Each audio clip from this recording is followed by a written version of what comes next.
मेरे प्रिय भाइयों और बहनों, आप सबको जय मसीह की। मेरा नाम नेमपाल सिंह है और मैं एक बार फिर आप सभी के सामने एक नई मैसेज के साथ उपस्थित हूँ, परमेश्वर के वचन के साथ उपस्थित हूँ।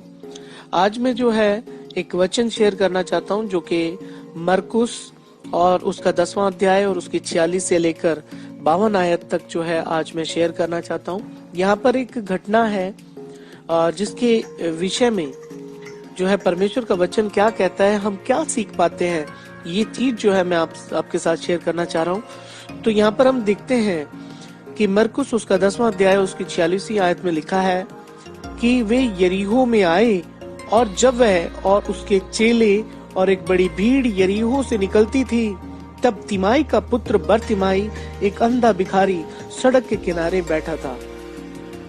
यहाँ पर 46वीं आयत में हम देखते हैं कि यहाँ पर यीशु, उसके चेले और एक बड़ी भीड़ यीशु के पीछे होते हुए यरीहो नामक स्थान पर आते हैं और वहां पर तिमाई नामक एक व्यक्ति का पुत्र है जिसका नाम बरतिमाई है।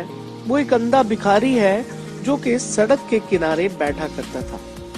परमेश्वर का धन्यवाद करते हैं। यहाँ पर एक परिस्थिति है कि जहाँ पर यीशु, उसके चेले और बड़ी भीड़ वहां पर उपस्थित है और वहां पर बरतिमाई नाम का एक अंधा भिखारी है जो कि सड़क के किनारे बैठा है। और 47वीं आयत में लिखा है कि वह ये सुनकर कि यीशु नासरी है, पुकार पुकार कर कहने लगा, हे दाऊद की संतान, यीशु मुझ पर दया कर। अब हम देखते हैं कि यहाँ पर जो बरतिमाई है, जो अंधा भिखारी है, जो सड़क के किनारे बैठा है, और जब उसने सुना कि उसके पास, उसके सामने यीशु नासरी है, तो वो पुकार पुकार कर कहने लगा, हे दाऊद की संतान, यीशु मुझ पर दया कर। जाहिर तौर पर वो एक अंधा भिखारी है और वो एक भिखारी है। उसकी परिस्थिति इस प्रकार की है कि वो किसी को कुछ देख नहीं सकता, लेकिन वो ये जानता है कि यीशु जो जीवन देने वाला है, जो जीवन बदल देने वाला है, जो परिस्थिति को पलट देने वाला है, वो इस क्षेत्र में आया है, मेरे पास आया है, मेरे निकट आया है। और जब वो इस बात को जानता है, क्योंकि वो देख नहीं सकता है, वो जब इस बात को महसूस करता है, सुनता है, तो वो ऊंचे स्वर में पुकार कर कहता है कि हे दाऊद की संतान, मुझ पर दया कर। लेकिन 48वीं आयत में लिखा है, बहुतों ने उसे डांटा कि चुप रहे, पर वह और भी पुकारने लगा, हे दाऊद की संतान, मुझ पर दया कर। अब हम लोग क्या देखते हैं कि जब एक अंधे भिखारी ने, जब बरतिमाई ने अपनी परिस्थिति को देखते हुए कि वो एक अंधा व्यक्ति है और सड़क के किनारे बैठा रहता है और वो याचना करता रहता है, लोगों से भीख मांगता रहता है, और उसकी जो जिंदगी है एक प्रकार से दूसरों की भीख पर निर्भर है वो व्यक्ति, और वो किसी को देख नहीं सकता है। उसे नहीं पता कि कौन उसे भीख देता है या कौन उसे भीख नहीं देता है। इतनी असहाय और इतनी कठिन परिस्थिति में वो व्यक्ति है। और जब वो यीशु के बारे में सुनता है कि एक उद्धारकर्ता यीशु नासरी, दाऊद की संतान, मेरे सामने, मेरे आसपास है और वो यहाँ से गुजर रहा है, तो वो देख नहीं सकता है। लेकिन जैसे ही उसने सुना तो वो तुरंत ऊंचे स्वर में कहता है कि हे दाऊद की संतान, मुझ पर दया कर। लेकिन यहाँ 48वीं आयत में लिखा है, परमेश्वर के वचन में लिखा है कि बहुत लोग उसकी उस ऊंची आवाज को सुनकर उसको डांटते हैं। बहुत लोग उसको कहते हैं कि नहीं, तू चुप हो जा, तुझे गुरु को परेशान मत कर, तू चुप हो जा, तुझे बोलने का अधिकार नहीं है। परमेश्वर का धन्यवाद करते हैं। उसी प्रकार से आज हम मसीह जीवन में देखते हैं कि जब हम मसीह को पुकारते हैं, जब हम मसीह के पीछे चलते हैं, जब हम मसीहत में आते हैं, हम मसीह को अपने जीवन में उद्धारकर्ता के रूप में ग्रहण करते हैं, तब बहुत सी परिस्थितियां, बहुत सी उलट परिस्थितियां, बहुत से लोग और बहुत सी बातें हमें सुनने को मिलती हैं। बहुत लोग हमें डांटते हैं, बहुत लोग हमारा मजाक उड़ाते हैं, बहुत लोग हमें रोकने की कोशिश करते हैं। लेकिन यहाँ पर क्या हुआ था? इस परिस्थिति में, इस घटनाक्रम में अगर हम देखते हैं तो हम देखते हैं कि जब लोगों ने उसे डांटा, 48वीं आयत को दोबारा से पढ़ रहा हूँ, आप ध्यान से सुनिए कि बहुतों ने उसे डांटा कि चुप रहे, पर वह और भी पुकारने लगा, हे दाऊद की संतान मुझ पर दया कर।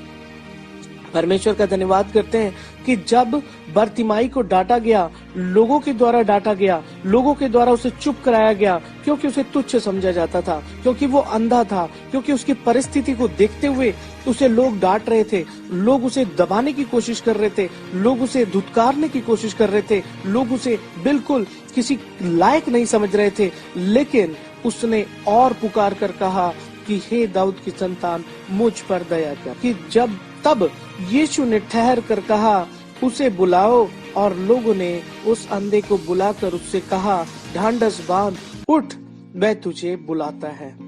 परमेश्वर का धन्यवाद करते हैं। लेकिन जब यीशु ने उसे पुकारा, जब यीशु ने कहा, जब यीशु ने उसकी बात को सुना, जब यीशु ने उसकी पुकार को सुना, उसकी याचना को सुना, उसकी प्रार्थना को सुना, तब यीशु ने क्या कहा? यीशु ने कहा, उसे बुलाओ।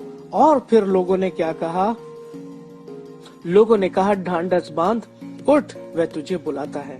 परमेश्वर का धन्यवाद करते हैं कि यीशु ने यहाँ पर उस व्यक्ति को वैल्यू दी, उस व्यक्ति को, उस बरतिमाई को, उस अंधे भिखारी को, जो किसी लायक नहीं समझा जाता था, जो एक सड़क के किनारे बैठा रहता था, जो कि अंधा है, जिसका जीवन बिल्कुल, जिसकी जीवन की परिस्थितियां बिल्कुल विकट परिस्थितियां हैं, उस पर यीशु ने दृष्टि की, उसकी पुकार को यीशु ने सुना। जबकि वहां पर काफी भीड़ थी, जबकि बहुत लोग उसके पीछे जा रहे थे। जाहिर तौर पर आप सोच सकते हैं कि जब इतने लोग होते हैं तो वहां पर काफी आवाज होगी, काफी शोर होगा, काफी तरह की बातें लोग कर रहे होंगे। और लेकिन फिर भी यीशु ने उसकी पुकार को सुना, और जब यीशु ने उसकी पुकार को सुना, तब यीशु पलटा, यीशु उधर ठहरा और उसे कहा कि उसे बुलाओ। 50वीं आयत में हम देखते हैं कि यहाँ पर लिखा है कि वह अपना कपड़ा फेंक कर शीघ्र उठा और यीशु के पास आया। और 51 आयत में लिखा हुआ है कि इस पर यीशु ने उससे कहा, तू क्या चाहता है कि मैं तेरे लिए करूं? परमेश्वर का धन्यवाद करते हैं। अब यहाँ पर एक परिस्थिति में हम देखते हैं कि उस अंधे भिखारी ने क्या कहा, उस अंधे भिखारी ने क्या किया। उस अंधे भिखारी ने तुरंत अपना कपड़ा फेंक दिया, वो कपड़ा फेंक दिया जिस कपड़े के साथ उसे उस रूप में जाना जाता था। परमेश्वर का धन्यवाद करते हैं कि आज हमारे जीवन में भी, एक मसीह जीवन में भी, इसी प्रकार के काफी कपड़े, काफी रुकावटें हमारे ऊपर हमको घेरे हुए हैं। लेकिन जब हम उनको निकाल कर फेंक देते हैं और जब हम उठ खड़े होते हैं, परमेश्वर के उस सामर्थ्य के साथ हम आगे बढ़ते हैं, तब प्रभु हमसे पूछता है कि तुम्हारे लिए मैं क्या करूं। परमेश्वर का धन्यवाद करते हैं। यहाँ पर बरतिमाई जब अपने उस कपड़े को, उस रुकावट को, उस पहचान को, जो उसकी पुरानी पहचान है, उसको निकाल कर जब फेंकता है, और जब उठ, यहाँ पर दोबारा मैं पढ़ता हूँ, यहाँ पर लिखा है 50 आयत में कि वह अपना कपड़ा फेंक कर शीघ्र उठा और यीशु के पास आया। परमेश्वर का धन्यवाद करते हैं। जब यीशु पुकारता है, जब यीशु ने उसे बुलाया, तब उसने क्या किया? उसने अपने सारे पुराने मनुष्यत्व को उतार कर फेंक दिया। उसने उस कपड़े को, जो उसकी पहचान था, जो उसकी पुरानी पहचान थी, उसे निकाल कर फेंक दिया, और वो उठ खड़ा हुआ और परमेश्वर के पास आ गया, यीशु के पास आ गया, उस उद्धारकर्ता के पास आ गया। और फिर यीशु ने उससे कहा, 51 आयत में लिखा है कि यीशु ने उससे पूछा कि तू क्या चाहता है कि मैं तेरे लिए करूं? अंधे ने उससे कहा, हे रब्बी, यह कि मैं देखने लगूं। परमेश्वर का धन्यवाद करते हैं। यहाँ पर इसकी परिस्थिति देखिए कि किस प्रकार से ये सड़क के किनारे बैठा करता था। एक अंधा व्यक्ति था, इसको कोई पूछने वाला नहीं था, ये किसको देख नहीं सकता था, ये नहीं जानता था, ये दूसरों की दया पर निर्भर था, और इसकी परिस्थिति बहुत विकट परिस्थिति थी। लेकिन जब एक उद्धार करता, जब यीशु उद्धार करता, यीशु नासरी जब इसके क्षेत्र में आया, इसके जीवन में आया, इसके पास आया, तब इसने पुकार कर यीशु को कहा कि हे दाऊद की संतान, मुझ पर दया कर। और जब लोगों ने इसे दबाना चाहा, लोगों ने इसे रोकना चाहा, जब लोगों ने उसे और धुतकारना चाहा, तब उसने और पुकार कर कहा कि हे दाऊद की संतान, मुझ पर दया कर। परमेश्वर का धन्यवाद करते हैं। तब यीशु ने सुना और यीशु ने उससे पूछा और उसने क्या किया, उसने अपने पुराने मनुष्यत्व को, अपनी पुरानी पहचान को फेंक दिया और उठ खड़ा हुआ और यीशु के पास आ गया। यीशु ने पूछा कि तू क्या चाहता है कि मैं तेरे लिए करूं, और उसने क्या कहा, उसने कहा हे रब्बी, यह कि मैं देखने लगूं, यह कि मेरा जीवन बदल जाए। हे प्रभु, मैं चाहता हूँ कि मेरी परिस्थिति बदल जाए, मैं चाहता हूँ कि मैं लोगों को देख पाऊं, मैं चाहता हूँ कि प्रभु आपको मैं देख पाऊं, मैं चाहता हूँ कि मैं इस संसार को देख पाऊं जो आपने बनाया। परमेश्वर का धन्यवाद करते हैं। और यीशु ने, और 52 आयत में लिखा है, यीशु ने उससे कहा चला जा, तेरे विश्वास ने तुझे चंगा कर दिया है। और लिखा है कि वह तुरंत देखने लगा और मार्ग में उसके पीछे हो लिया। परमेश्वर का धन्यवाद करते हैं। अब उसने क्या किया, यीशु ने उसके जीवन को बदल दिया और यीशु ने कहा जा, तेरे विश्वास ने तुझे चंगा किया। क्योंकि उसका विश्वास दृढ़ था, उसका विश्वास मजबूत था। लोगों ने उसे रोका, परिस्थितियों को उसने फेंक दिया। उसने कहा नहीं, अब मेरे जीवन में यीशु है, अब पुरानी परिस्थितियां मुझे नहीं रोक सकती। कोई भी लोग, किसी प्रकार की धुतकार, किसी प्रकार की रुकावट मुझे मेरे प्रभु के पास जाने से नहीं रोक सकती। और वो उठ खड़ा हुआ और उसे पुकारने लगा। उसकी पुकार को परमेश्वर ने सुना और उसने जब अपनी प्रार्थना को, अपने जीवन के उस दर्द को परमेश्वर के सामने रखा, तो परमेश्वर ने क्या किया, यीशु ने उसके जीवन को बदल दिया। और वो एक अंधा भिखारी के रूप में जाना जाता था, लेकिन क्या हुआ कि वो देखने लगा और फिर वो भिखारी ना रहा। परमेश्वर का धन्यवाद करते हैं। और इसने क्या किया, अंत में यह व्यक्ति चंगाई प्राप्त करने के बाद, अपने जीवन को बदल लेने के बाद, अपने जीवन में उस दया को महसूस और प्राप्त करने के बाद, उस करुणा को प्राप्त करने के बाद यीशु के पीछे चलने लगा।